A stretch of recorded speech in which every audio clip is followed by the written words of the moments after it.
How you saw yourself was a chain. How you saw your situation is a chain.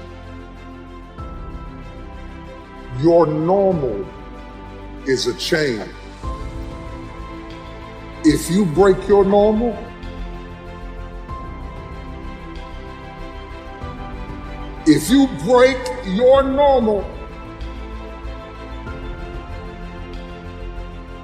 all your life you've been fighting with yourself, pulling against yourself, sabotaging yourself. You could have been there a long time ago. But your normal became your warden. It tied your hands and your feet, your creativity and your talent. Every chain that limited you. Some people don't know you're limited because you made it good with that crutch. It's time to figure out whatever majority is doing, I'm gonna find myself doing the opposite. And the only way to change it is make sure you ain't doing the same thing every day of your life. See, some people listen, but when you really want to change, you must hear. The reason why we keep going backwards is because we're afraid of tomorrow. But we can't get to tomorrow because we must deal with today. I'm not here to make you feel bad. The one thing about life is that when you feel like, man, I'm missing out, the question is, how do you respond?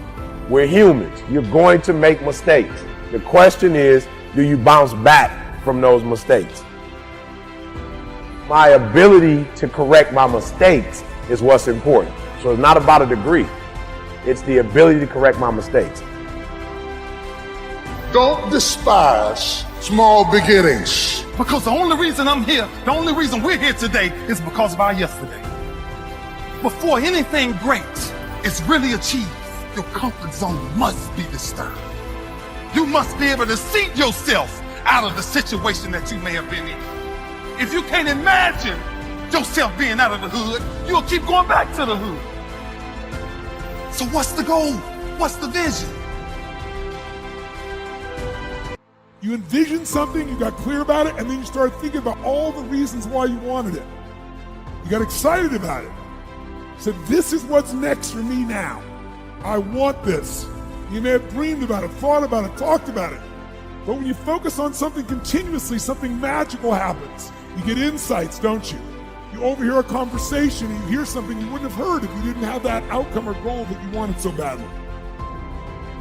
You decided there's something you wanted so bad that you unleashed all your desire. You became obsessed with it. Not because you hope, because you decide.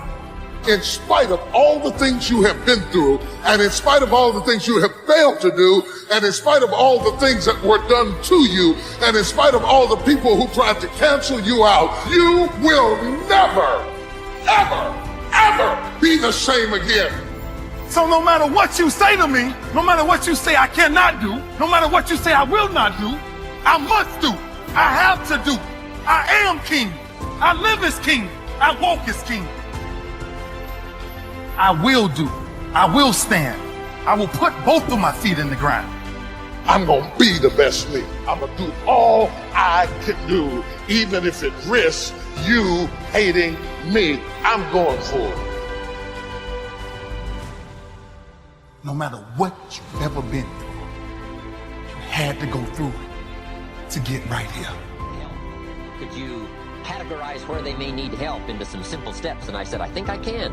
And here's what I came up with, the 5 major pieces to the life puzzle. If we all need some help, here's probably where it's going to fall, in one of these 5 pieces. And I'm sure you can guess what they are. Number 1's philosophy. Philosophy is simply what you know. Now, to correct a couple of old cliches, what you don't know will hurt you. And to correct another one, ignorance is not bliss. Oh, it's so important to have the correct philosophy. It's so important to know. Philosophy sets the course of your life. It is the major piece in the 5 major pieces of the life puzzle. This is called major. Now, some things are minor, some things don't affect your life that much, but here are 5 areas that affect our life immensely. Philosophy, is simply what you know.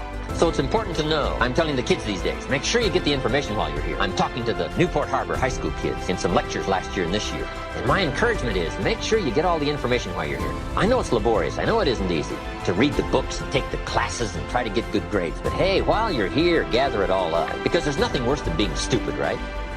Being broke is bad, but being stupid is what's awful. And what's really bad is being broke and stupid, right? There's nothing much worse than that. Unless you're sick, broke, and stupid, right? We would call that the ultimate low. I don't know anything much worse than that. Well, maybe one more. Ugly, sick, broke, and stupid.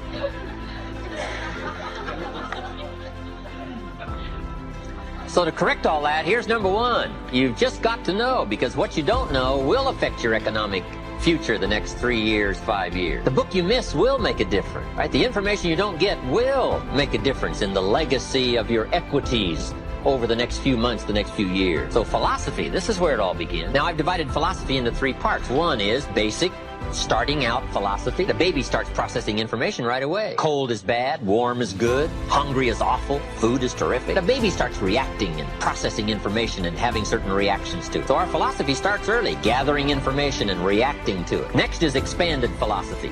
At least enough philosophy to be gainfully employed and offer a value to society and find your place in the marketplace. You know, be a reasonable, decent human being. Expanded philosophy. But now how do you become wealthy and powerful and sophisticated, influential and unique? Simple word, refined philosophy. The refinement of philosophy. The extra studies and the extra books and the extra classes and the extra thinking, the extra pondering, the extra give and take of testing ideas and debate and discussion. That's where the extra life comes from, is in the dimensions of refined philosophy, the extra thinking.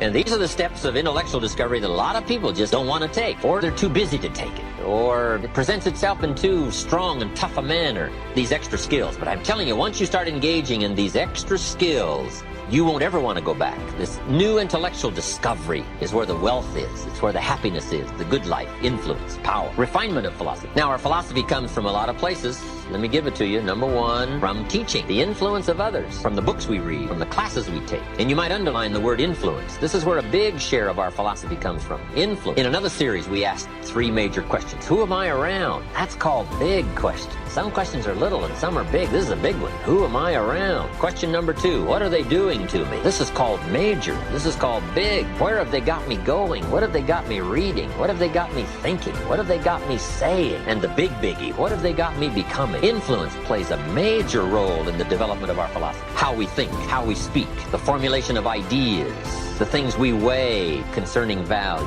All of this is so important. What we know, the mind, thinking, processing ideas and information. Ideas are simply information taking form. But this whole process of mind and thinking and knowing and processing ideas and information, this is so important because it determines the major piece of the 5 pieces of the life puzzle, philosophy. Now, we do something very important with what we know. We weigh it. We put it on our mental scales and we weigh it. And I don't know, we may give it a number from 1 to 10. Probably not consciously. But if we hear something and we come into possession of some information and we give it a 10, we'll probably act on it right away. If we give it a 1, we'll probably let it slide. If it's important, we'll do something about it. If we don't think it's important, we'll probably let it go. But it's so important to evaluate. A key word we learn in leadership skill training, perception. Trying to find value in something. Where is the value? How valuable is it? How important is it? Is there something here that I can't see at first glance?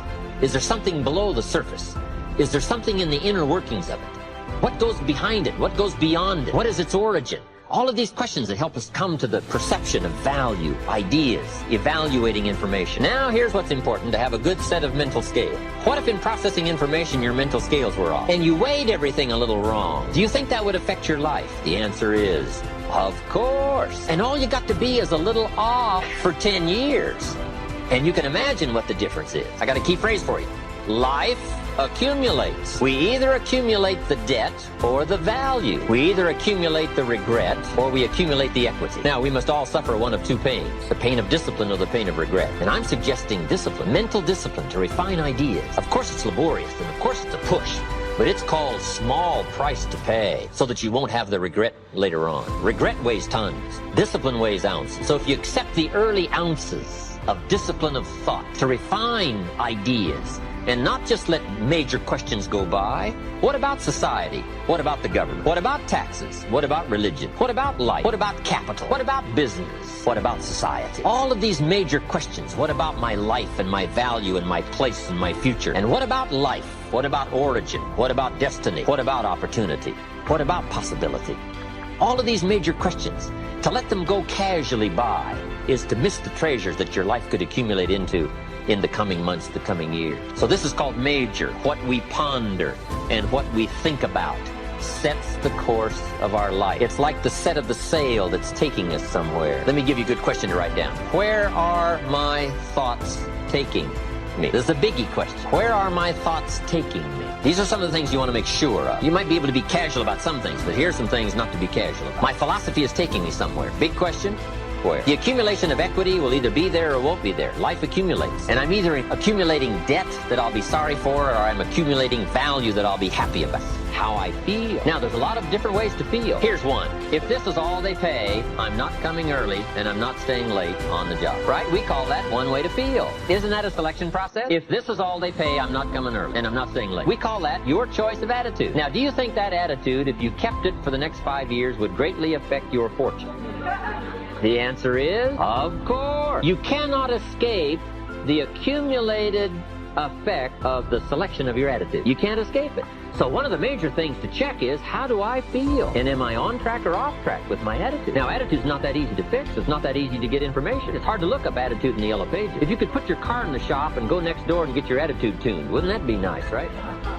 But where do you go? How do we engage in the kind of philosophical thinking that will refine our attitude to give us a chance for future fortune rather than what will be missing in the future? So this is big, attitude. Here's another attitude.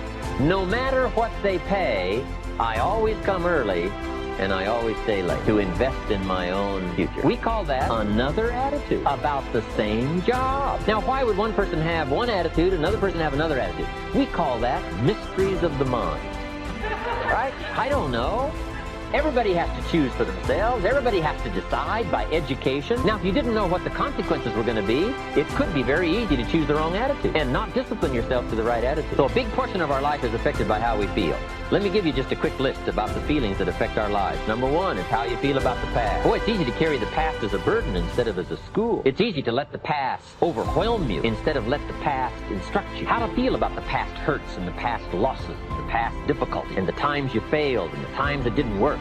The accumulation of all of that. How you feel about that is going to greatly affect your future in your life. One of the major things that affects your life is how you feel about the future. Our life is affected by two major things. One is price and the other is promise. And it's not that easy to pay the price if you can't see the promise. I think kids are having problems these days trying to pay the price because they can't see the promise. But all of us wouldn't mind paying the price if we could have a clear view of tomorrow, next week, next month, next year. If we had the high assurance with great probability of how it's going to work out, do you think we would hesitate to pay? The answer is no.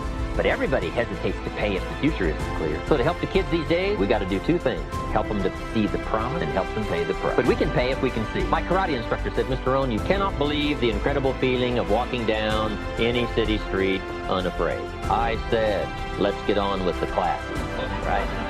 Hey, I will sweat. I will put myself through the paces, right? What would we do for an extraordinary promise?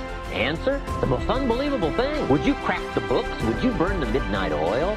Would you engage in the extra thoughts and the extra disciplines if the promise was adequate? And the answer is, of course. But who wants to read? Who wants to burn the midnight oil? Who wants to put themselves through the paces if the promise isn't clear? Important. Price and promise. Here's number three.